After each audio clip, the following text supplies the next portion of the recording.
Did you know that Abraham, the father of faith, had a second wife? Her name was Keturah, but her story is often forgotten. While we remember Sarah as the mother of Isaac and the matriarch of Israel, Keturah's name barely rings a bell. But what if I told you her story was just as important? Today, we're uncovering the forgotten legacy of Keturah, exploring why her name was so briefly mentioned in the Bible, and what it teaches us about God's greater plan for the nations. Let's dive in. When we think of Abraham, the first person that comes to mind is Sarah, his beloved wife. But what happens after Sarah dies? Abraham takes another wife, and that wife was Keturah. But what do we really know about her? The Bible only gives us a brief glimpse into her life. So why has history largely overlooked her, and what does that say about her role in God's story? Genesis 25:1-2 introduces Keturah in a simple verse. Abraham took another wife, named Keturah. She bore him Zimran, Jokshan, Medan, Midian, Ishbak, and Shuah. 6 children, all named in just a few words. But who was Keturah? Was she just a footnote in Abraham's story, or did she have a deeper significance? In 1 Chronicles 1:32, Keturah is referred to as Abraham's concubine, a term that's different from wife. A concubine was a secondary wife in biblical terms, often bearing children, but not necessarily having the same status as the primary wife. This begs the question, was Keturah always a secondary wife, or did her role change after Sarah's death? Why was she called a concubine, and does that mean her position was any less important? Keturah might not have been the main matriarch of Israel, but did you know that her children played a key role in the history of God's people? You see, while Sarah gave birth to Isaac, Keturah's descendants became the ancestors of powerful nations, some of which played significant roles in the Bible. Could this forgotten wife have had a more profound impact on the world than we realize? Keturah's 6 sons, Zimran, Jokshan, Medan, Midian, Ishbak, and Shuah, became the heads of several nations. The most famous of these were the Midianites, a people who would later intersect with the story of Israel in powerful ways. The Midianites are especially important in the story of Moses.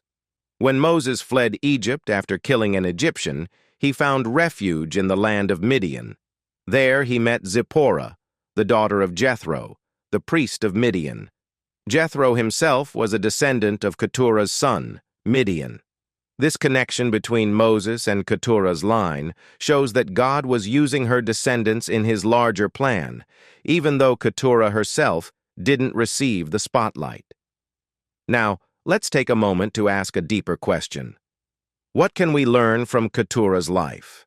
Though she's barely mentioned in the Bible, her faith and her role in God's plan might be more important than we realize.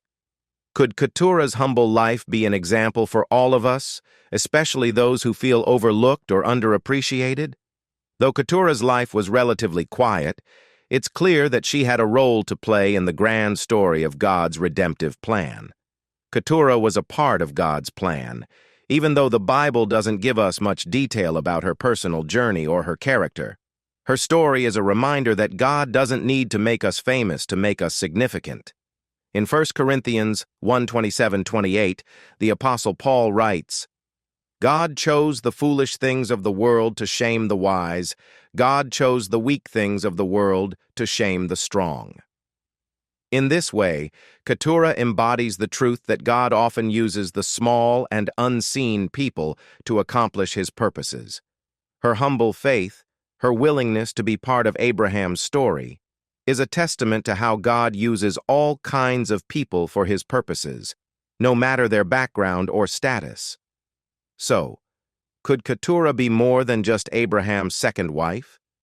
Was she merely a supporting character in the Bible's story? Or does her identity hold a deeper mystery? Some scholars believe there might be more to Keturah's background than we realize. Let's explore some of the possible theories about her origins and why they matter. The Bible doesn't provide much information about Keturah's background, and this has led to some speculation. Some scholars have wondered whether Keturah was the same person as Hagar, the woman who bore Abraham's first son, Ishmael. However, the Bible doesn't say if Keturah and Hagar were the same person, and most traditions consider them separate individuals. Another theory suggests that Keturah could have come from a different people group altogether. Some scholars believe she might have been from Nubia or perhaps from the Arabian Peninsula. The truth is, the Bible leaves Keturah's background a mystery, and perhaps that's part of God's design, because it shows us that God can work through anyone. Her mystery points to a truth that we see throughout the Bible.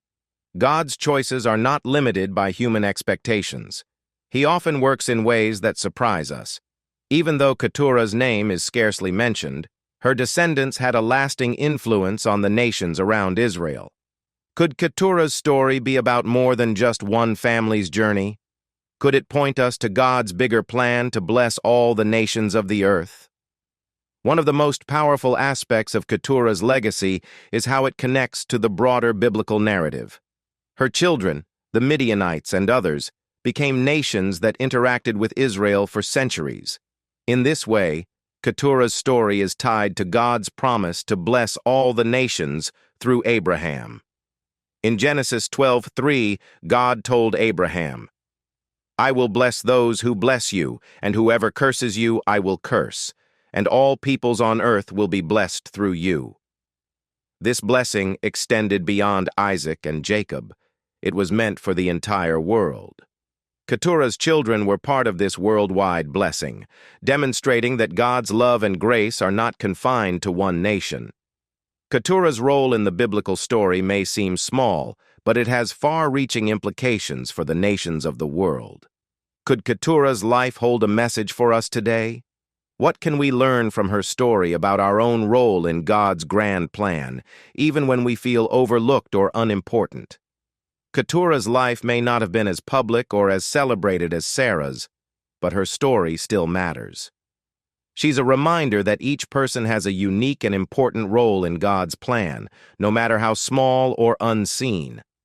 Even if we feel like we're living in the background, we are still a part of God's greater story. Keturah's faithfulness, her willingness to trust God and be part of Abraham's journey, teaches us a lesson in humility and trust. We may never know the full impact of our actions, but God sees everything, and He uses even the smallest contributions to accomplish His purposes. At the end of the day, Keturah's story might be forgotten by many, but her role in the Bible is undeniable. Let's reflect on what we can learn from her life, how God uses every person, no matter their status, to fulfill His grand plan. Keturah's life shows us that even those who seem unimportant in the eyes of the world are significant in God's eyes.